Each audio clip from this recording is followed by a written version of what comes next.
वृषभाकारे शक्तिरूपे शक्तिस्थे शक्तिविग्रहे शाक्ताचार प्रिये देवी जगद्धात्री नमोस्तुते।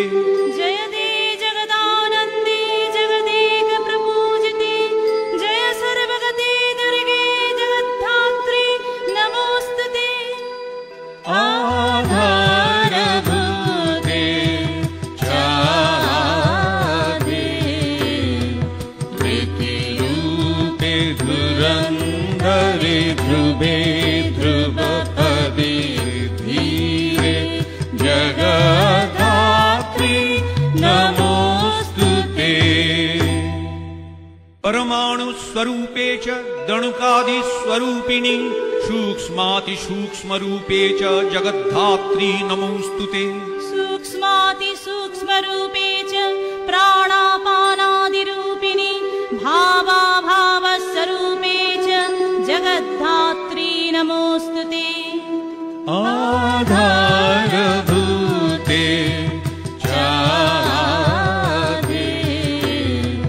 प्रीतिरूपे धुरंधरे ध्रुवे ध्रुवपदे धीरे जगद्धात्री नमोस्तुते।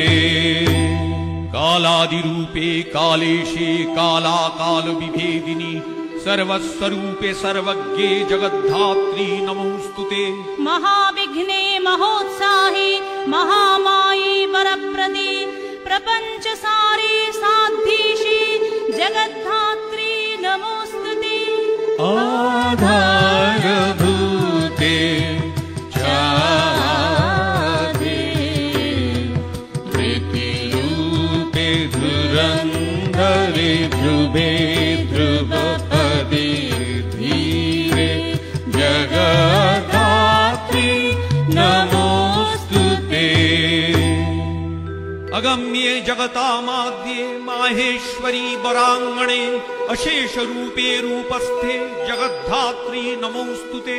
द्विसप्तकोटि मंत्राणां शक्तिरूपे सनातनी सर्वशक्ति स्वरूपे च जगद्धात्री नमोस्तुते। आधारभूते चादे प्रीतिरूपे धुरंधरे ध्रुवे ध्रुवपदे धीरे जगद्धात्री